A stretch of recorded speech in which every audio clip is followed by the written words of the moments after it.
One and only Anton Daniels up next. Stephen A is he just should just stick to sports.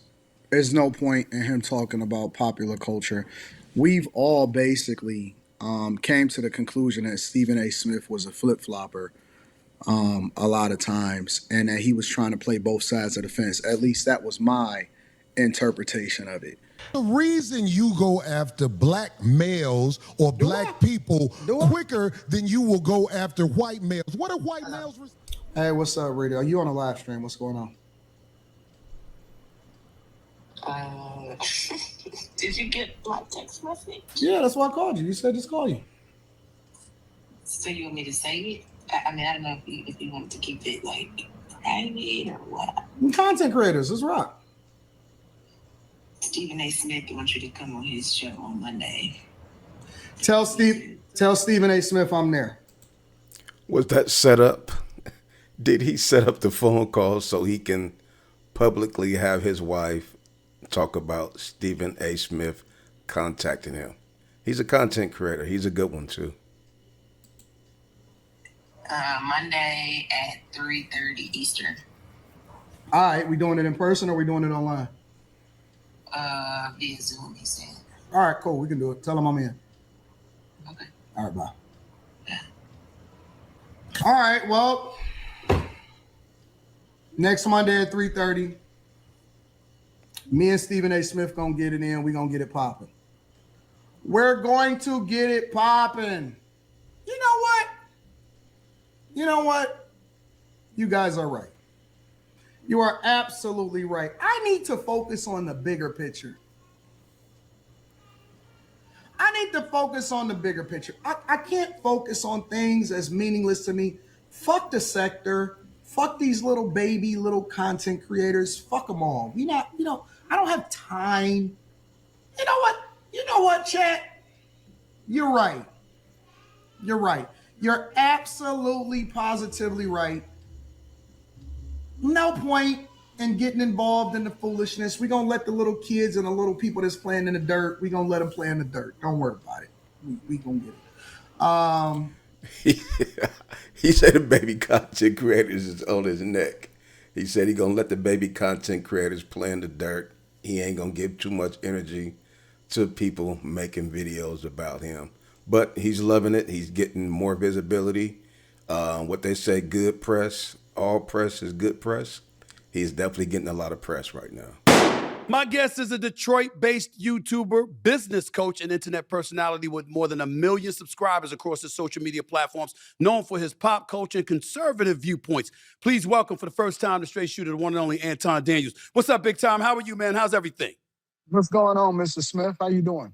Man, please, it's a pleasure to meet you, man. I've been looking forward to talking to you or whatever. First of all, here's what I want to do, because I respect where you're coming from. Even when you get on me, I'm going like this. Well, damn, he got a good point. It's no big, it's all love, brother. I'm good with it. Let me ask you this question. How would you describe yourself, particularly in this day and age? Are you a conservative? Or are you just a YouTuber? Are you a podcast?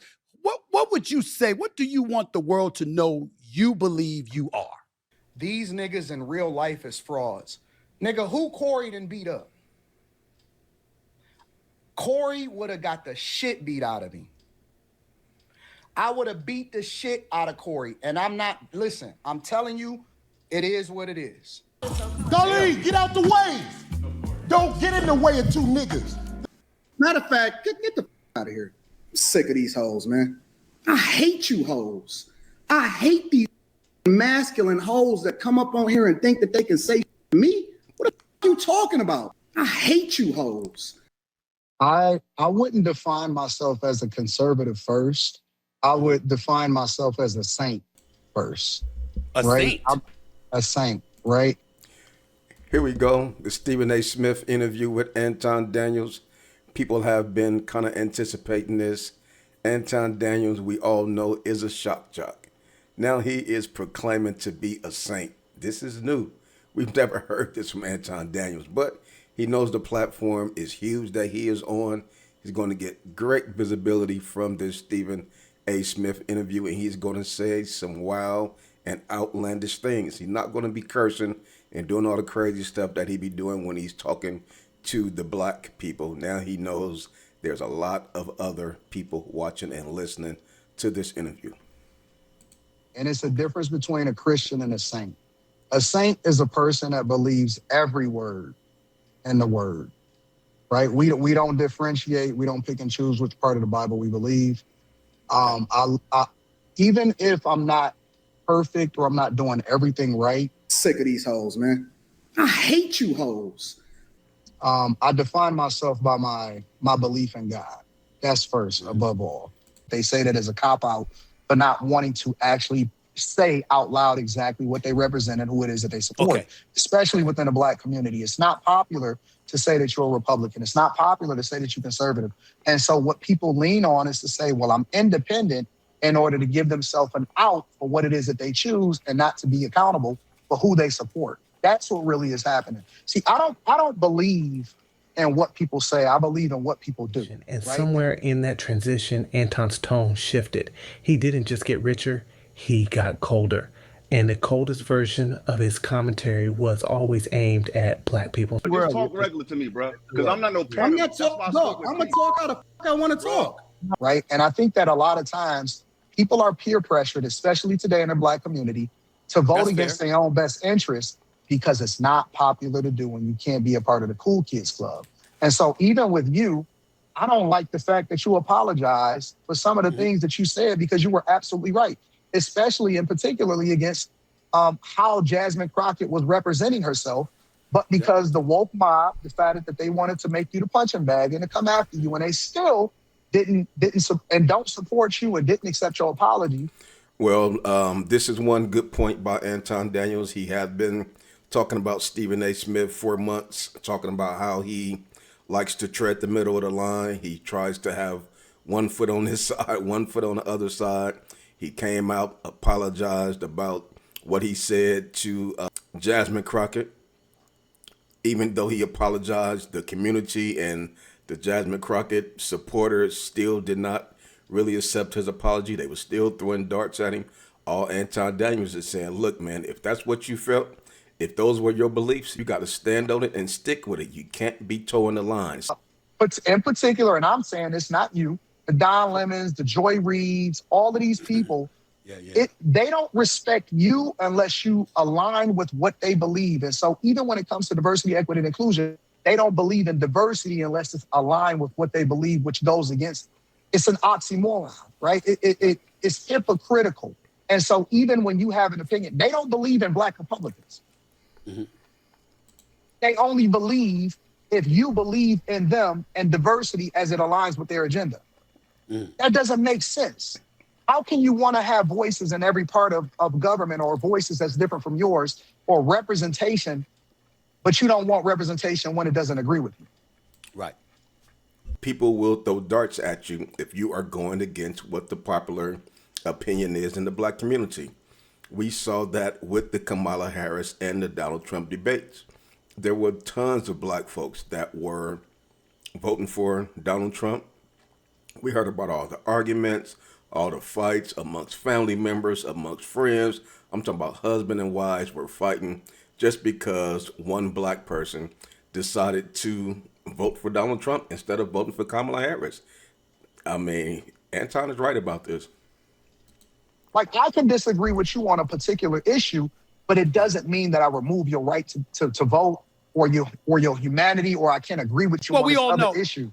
But that's not what they do. They're not tolerant like they sell you. We all know that when it comes to cancel culture, the Democrats are the ones that are guilty of that. It ain't the Republicans 100%. and the right trying to get people canceled. It's the progressive left. There's no doubt about that. We see that every single day. As it pertains, and I'm glad you brought that up, as it pertains to my apology to Jasmine Crockett, what happened was Trump came out thereafter, because I backed it up and I stayed on my position.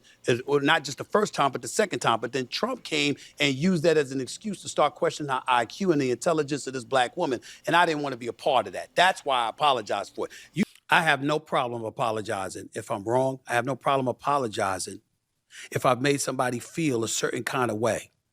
If you came to me and you said to me that it came across as a bit dismissive, Stephen, you should have been more protective of her than that, because Look at how he speaks. Look at how they act on Capitol Hill towards her. I understand that. But when somebody tries to take that to accuse me of being disrespectful or in any way misogynistic, I'm going to push back on that because that's emphatically false. You can agree or disagree with You it. can't apologize for something that you didn't do wrong, Stephen A. Well, again, but if I felt like I contributed to something that happened wrong to her, that was my only issue. But it didn't take away from what I was saying. Yo, acting like that ain't gonna cut it. Yo, that's not gonna win the election for you. That's not gonna win the Senate seat. And even though Stephen A. Smith went and apologized to Jasmine Crockett, she still didn't accept his apology. She was still talking bad on him. Don Lemon and everybody else was still chopping Stephen A. Smith up, even though he made a sincere apology to this young lady. That's not going to make you have more power, more influence in the House of That's Representatives. not who you and are. Sure enough, That's not who you are sure when you talk about sports. When you talk about sports, you say what you say, and it is what it is. Yeah, but the point is I have the facts to back it up, not just my opinions. See, when the Detroit Pistons lose to the New York Knicks, so when they lose to the New York Knicks, Anton, right? Okay, I can speak definitively as to why, because the outcome is the outcome. There's nothing subjective about it. So that a lot of, and I get where you come, and I appreciate your comment about that because a lot of people have looked at me, and even when they've supported me, they've been critical of me from the standpoint, yo, he's talking, but it ain't the same Stephen A. with sports. And I'm like, yo, I got facts to back me up. In politics, this is my perspective, and somebody comes up with something else, I'm listening to you right now. I'm going like this. Well, I did feel this way, but damn, he did make a damn good point here, and he did make a damn good point there. I got to listen. I got to think about that. Because that's how it is. If they would have listened to you, if they would have listened she would have won. She would have won. She'd have won. We align with that, right? But instead, we're more focused on how we feel instead of the results, which leads back to your original question about. Yep, and that's a very good point. So many people were coming out telling Kamala Harris the truth, what she should do, what she should not do, telling Jasmine Crockett what she should do, what she should not do. But the fact that it wasn't the popular opinion, it wasn't the popular talking points, they chose not to do it. And now you see the direct results of following the popular culture instead of following the realistic things that should have been done. Now you are here losing the Texas Democratic primary vote. Having a conversation with your sisters. My goal is to get the best results.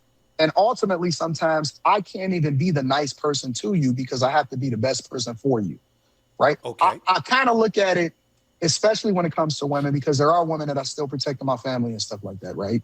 Mm-hmm. Sometimes I can't be, like I have a daughter, and I know that you have a couple daughters. Yeah. I can't be her friend. I have to be her father.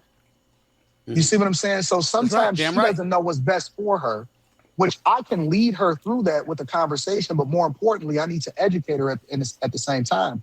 But I still want the best results. And if people really cared about Jasmine Crockett, then they would have stood 10 toes down and told her the truth instead of just going along with the get-along gang to make her feel good about it, and now she's not even a part of she got eliminated in the primary. There you go. We're talking to Anton Daniels right here on Straight.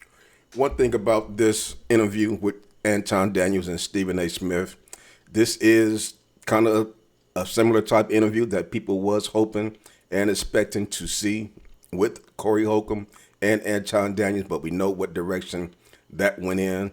But I think Anton learned his lesson from the Corey Holcomb interview, and also he has a lot of more respect for Stephen A. Smith, and Anton also understands how to cater to an audience.